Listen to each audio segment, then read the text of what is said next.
Senhor presidente e signatário dessa presente sessão, senador Mozarildo Cavalcante, excelentíssimo senhor deputado Isacir, grande mestre nacional do Supremo Conselho da Ordem Demolei para o Brasil, senhor Sérgio Luiz Gonçalves, mestre conselheiro nacional do Supremo Conselho da Ordem Demolei para o Brasil, senhor Ian Walter Carvalho Cavalcante, secretário executivo do Grande Conselho da Ordem Demolei do Estado da Paraíba, senhor Diego Amaranto, e o grão-mestre adjunto da Grande Oriente do Distrito Federal, senhor Lucas Gaudiano, bem como grão-mestres estaduais, maçons ligados ao Grande Oriente do Distrito Federal, membros da Ordem Paramaçônicas, minhas senhoras, meus senhores.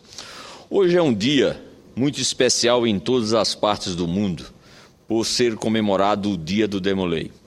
No Brasil, não poderia ser diferente, e mais uma vez o Senado Federal homenageia esses jovens, que verdadeiramente lutam na tentativa constante da construção de um mundo cada vez mais justo e perfeito.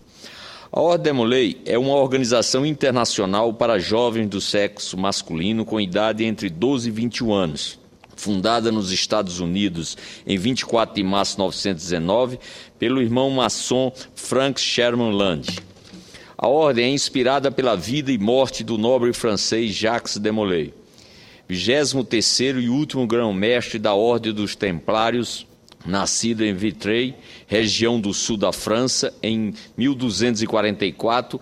Ao completar 21 anos, entrou para a ordem monástico-militar dos pobres soldados de Cristo e do Templo de Salomão, organização que recebeu a sanção papal em 1128, com o intuito de fazer a proteção dos caminhos da Terra Santa. Essa ordem de cavalaria de monges, que também pegavam em armas para defender as posições cristãs do Oriente, tornou-se famosa não somente pela sua bravura estratégica, mas também porque recebeu várias doações de terras e outras riquezas para manter os seus trabalhos. Essas doações e outras negociações tornaram os templários extremamente ricos e poderosos, como banqueiro de reis e grandes senhores de terra. Exerceram grande influência nos governos da época, sendo os pioneiros no uso de alguns muito parecidos com os nossos cheques e cartões de crédito. Um peregrino poderia entregar seus valores numa casa templária para viajar mais despreocupado, e quando chegasse ao seu destino, poderia retirar a mesma quantia. Acreditava-se até que eles seriam capazes de criar um Estado independente somente para a ordem. Em 1298, Jacques Demolay subiu ao posto de grão-mestre da Ordem do Templo. A situação era um tanto complicada, pois com a perda da Terra Santa, a Ordem tinha perdido sua razão de ser e concentrava em um grande contingente de homens e de imensas riquezas, porém não podiam ser aplicadas, porque ainda que consideráveis, não poderiam bancar uma nova cruzada. A Ordem esperava o apoio do povo, do clero e dos reis europeus.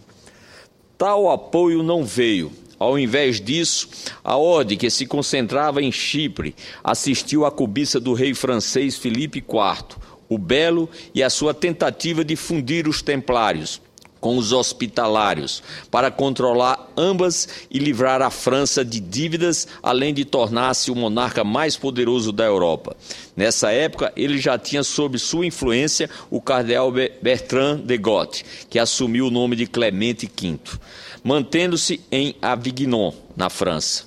Em 13 de outubro, uma sexta-feira, ordens até então secretas foram executadas por Guillaume de Nogaret, primeiro-ministro francês. Ele determinava a prisão de Jacques Demolay e de todos os templários que fossem encontrados sob a acusação de heresia e traição. Os cavaleiros não resistiram e foram levados, inclusive o grão-mestre, para o calabouço, onde os que aguentaram foram torturados por 7 anos. Após ser torturado, Jacques Demolay já tinha sido obrigado a confessar falsos crimes e atitudes imagináveis para a ética e a disciplina templária.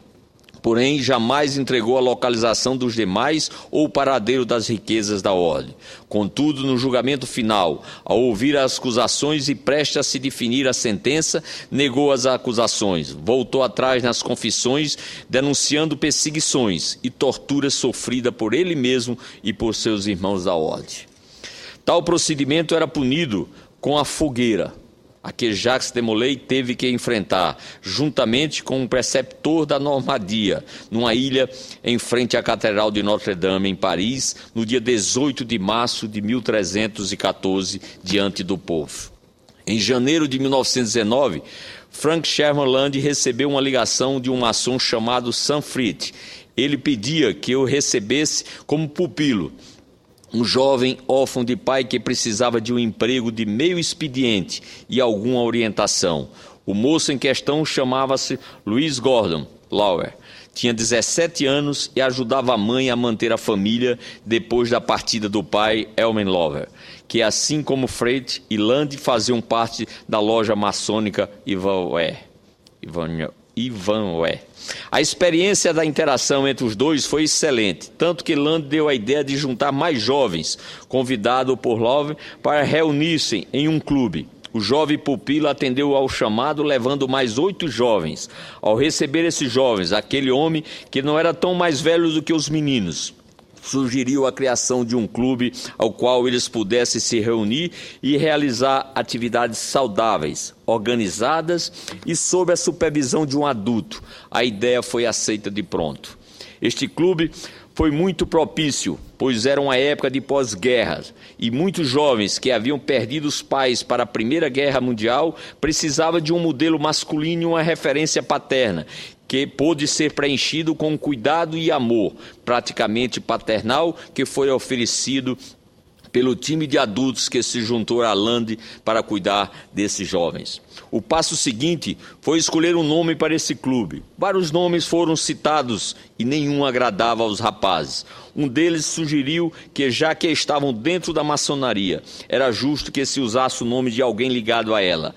Mas uma enxurrada de nomes apareceu e nenhum consenso foi atingido, até que o nome e a história de Jacques de Molay, cavaleiro francês da Idade Média, que exemplificou a fidelidade e a lealdade com seus comportamentos de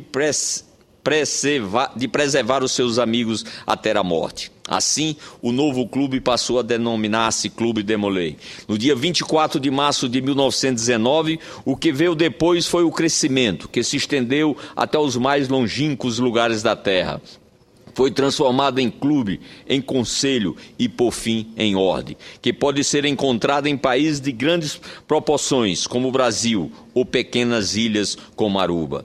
A Ordem de Molay chegou ao Brasil em agosto de 1980, com a instalação do capítulo Rio de Janeiro, número 1, primeiro da América do Sul, trazida pelo então soberano grande comendador do Supremo Conselho de Ritos escocês, antigo e aceito da maçonaria para a República Federativa do Brasil, o irmão Alberto Mansur. Com reconhecimento internacional, o Brasil foi um dos países que teve autorização para instalar um Supremo Conselho próprio em 1985.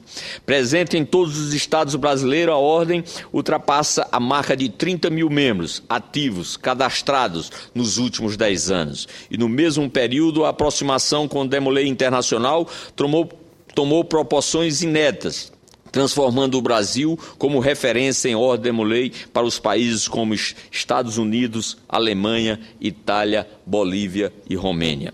Atualmente, a Ordem possui mais de 800 capítulos espalhados por todo o território brasileiro, transformando a vida de mais de 200 mil jovens e ajudando na formação de líderes.